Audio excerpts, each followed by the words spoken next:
Hello. What's name? Arpit. Arpit, आप दिल्ली से ही हैं? नहीं, मैं एमपी से हूँ। आप भी एमपी से हैं? ओके, तो यहाँ क्या कर रहे हैं? I am UPSC aspirant. UPSC aspirant. कब से कर रहे हैं आप? मैं यहाँ पर 2 साल से हूँ। 2 साल से आप हैं और अभी एग्ज़ाम्स चल गए हैं। बहुत क्राइसिस चल रहा है, तो आई होप कि पॉजिटिव होगी और कोप अप कर पा रहे हो उससे। जी, वी आर ट्राइंग। कल 4 तारीख को एग्ज़ाम है, पर हम आज ये बात करें कि न्यू एजुकेशन पॉलिसी जो आई है, आपको क्या लगता है? Do you support it? कुछ चेंजेस हैं जो अच्छे हुए हैं, जो अमेंडमेंट्स हुए हैं, आपका क्या व्यू? अगर आपने कुछ ओवरव्यू पढ़ा हो उस पर, तो आपका क्या व्यू है न्यू एजुकेशन पॉलिसी को लेके? मैंने अभी इन डेप्थ नहीं पढ़ा है, पर जो ओवरव्यू मैंने पढ़ा है उस हिसाब से I think it's a very positive step. क्योंकि सबसे पहली चीज़ है जो सेग्रीगेशन हुआ है 5+3+3+4 वाला, है ना। और उसके अलावा जो स्ट्रीम्स रहती थी 10th के बाद, हम आर्ट्स, कॉमर्स, साइंस, इसको हम एक रिजिड था, फिक्स था।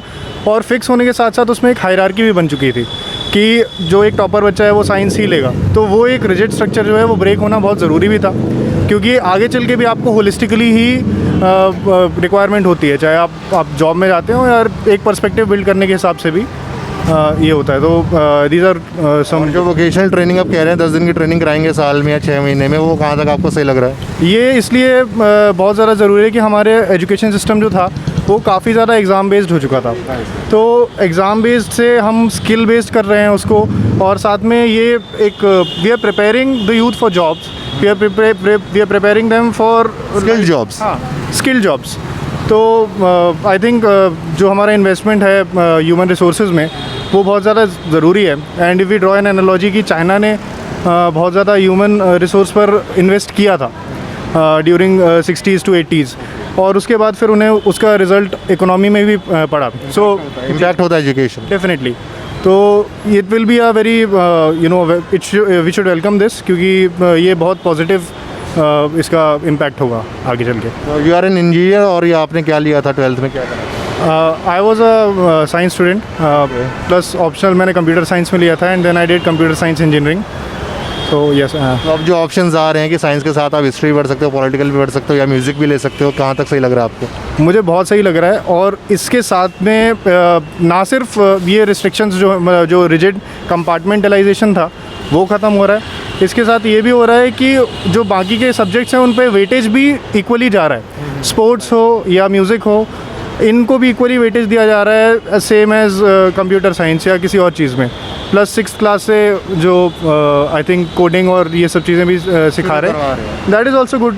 और लेकिन इसके साथ साथ एक चीज़ ये है, मतलब एक एक्सपेक्टेशन है कि अगर हम स्पोर्ट्स या म्यूज़िक या डांस, इनको इंडिविजुअली इतना वेटेज दे रहे हैं, तो there should be we should also work कि अगले 12 साल बाद जब ये बैच जो स्टार्ट होगा, ये जब ग्रेजुएशन करने के लिए जाए, तो हमारे पास वो यूनिवर्सिटीज़ हों स्पेशलाइज्ड, जहाँ पे फिर ये अपना करियर उस हिसाब से आगे बढ़ा सके। This is the one point जो गवर्नमेंट को भी सोचना पड़ेगा, उस पर प्रिपरेशन करनी पड़ेगी। And government has ample time, क्योंकि ये जो बैच है इसको 12 साल तो एटलीस्ट लगेंगे, और पॉलिसी इम्प्लीमेंटेशन में जो टाइम लगेगा, तब तक द गवर्नमेंट हैज़ टाइम कि ये एक इंफ्रास्ट्रक्चर बिल्ड करें, जिससे हम जो सिर्फ एक एकेडमिक जो हमारा वे होता है एजुकेशन को देखने का, उसको हम चेंज करके एक होलिस्टिक व्यू क्रिएट करें। अगर ये चीज़ मतलब 12th में जब आप साइंस पढ़ रहे थे, अब बीइंग अ यूपीएससी एस्पिरेंट, आपका भी आपने मेन सब्जेक्ट क्या लिया हुआ है, स्पेशलाइजेशन? मैंने 12th के बाद अभी यूपीएससी में आपका मेंस क्या है? मेरा अभी फ़िलासफ़ी है। फिलॉसफी है, बाकी हिस्ट्री वगैरह भी पढ़नी पड़ रही है। हाँ।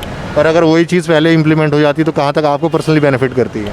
काफ़ी बेनिफिट करती है, क्योंकि हमें उस टाइम पे एक्सपोजर भी नहीं मिल पाता है। बिकॉज अगर एक कंस्ट्रक्ट बना होता है कि फिर student is good, he has to go in science, तो साइंस में जाने के बाद फिर वो आप उस कंस्ट्रक्ट के तहत भी स्टूडेंट जब 10वीं में होता है तो उसके बाद वो आ जाता है और ले लेता है, तो वो एक्सपोजर भी नहीं मिल पाता है कि आर्ट्स के सब्जेक्ट्स हैं, उनका एक प्री कंसीव नोशन बन जाता है कि नहीं, ये कमज़ोर स्टूडेंट्स लेंगे, या हिस्ट्री या पॉलिटी हमारे लिए नहीं है। बट जब एक्सपोजर मिलता है, जैसे हम यहाँ पे जब आते हैं और प्रिपेयर करते हैं, तो काफ़ी सारे बच्चे जिनको हिस्ट्री पसंद नहीं होती थी, they start liking history, polity अच्छी लगती है, और बाकी सब्जेक्ट्स जो है उनमें हमारा इंटरेस्ट बनता है, एंड वी लर्न कि हम उससे कितना इम्प्लीमेंट कर सकते हैं और कितना हमारी लाइफ को वो इम्पैक्ट करता है। और जब ग्रेजुएशन होगी आगे जाके 4 साल की, MA 1 ईयर हो जाएगी, यूरोप का कल्चर जो पूरा जर्मन का स्टडी है, मतलब जो एजुकेशन सिस्टम है वैसे ही है, तो ये कहाँ तक आप सहमत है इससे? ये स्ट्रक्चर भी आई एग्री विद दिस, क्योंकि एक और चीज़ जो है जो ड्रॉप आउट स्टूडेंट्स रहते हैं उनके लिए ये है कि वो एक तरीके से जस्टिफाई करना पड़ता है कि ये कितना टाइम आप थे, कहाँ थे।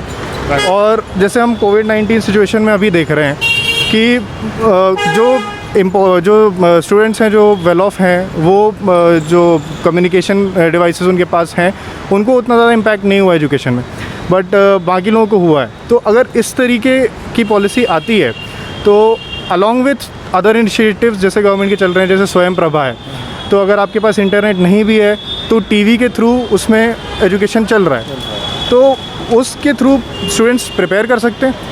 और एक जैसे हम कॉम्पिटिटिव एग्ज़ाम की तैयारी कर रहे हैं कि हम अलग अलग सोर्सेज से, अलग अलग इंस्टीट्यूट से कर रहे हैं, एक कॉमन एग्ज़ाम फ्रेम है, कोई नंबर ऑफ़ अटेम्प्ट्स नहीं पूछ रहा है आपसे, you just go there and you just appear for the exam.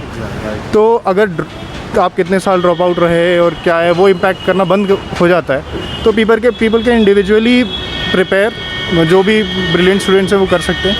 और जो हमारा स्कूल का इंफ्रास्ट्रक्चर वो है, डेफिनेटली वो ज़रूरी है, सरकार को वहाँ करना चाहिए, बट उसके अलावा भी एक हेल्पिंग फीचर रहेगा। जैसे ऑल इन ऑल अगर बोलना चाहे तो आप क्या बोलना चाहेंगे नई एजुकेशन पॉलिसी की? It is definitely a very positive thing, but implementation जो है वो बहुत इंपॉर्टेंट होगा, क्योंकि अगर इसको इम्प्लीमेंटेशन सही नहीं हुआ तो आई डोंट थिंक कि इसका डिज़ायर्ड रिज़ल्ट होगा। तो इम्प्लीमेंटेशन एक बहुत इम्प्लीमेंटेशन जल्दी होना चाहिए, अच्छे होने से होना चाहिए जी। इसके साथ में इम्प्लीमेंटेशन के लिए चीज़ें ये हैं कि टीचर ट्रेनिंग जो है आप पॉलिसी में वहाँ पे बता देंगे, पर अगर टीचर ट्रेनिंग है वो नहीं हो पाती है, या ऑन फील्ड, या आपको स्पोर्ट्स या म्यूज़िक जैसे सब्जेक्ट को आपने इक्वल वेटेज दे दिया, पर उनका एनालिसिस कैसे करना है, उनको एसेस कैसे करना है, इसका आपने एक मतलब आउटलाइन अगर नहीं बनाया तो उतने डिज़ायर्ड रिजल्ट्स नहीं आएंगे। और साथ में इम्प्लीमेंटेशन और फ्यूचर प्लानिंग की जब ये 12th पास करेंगे तो उसके बाद जो इंफ्रास्ट्रक्चर है वो कैसे डेवलप करना है, that should be the main focus.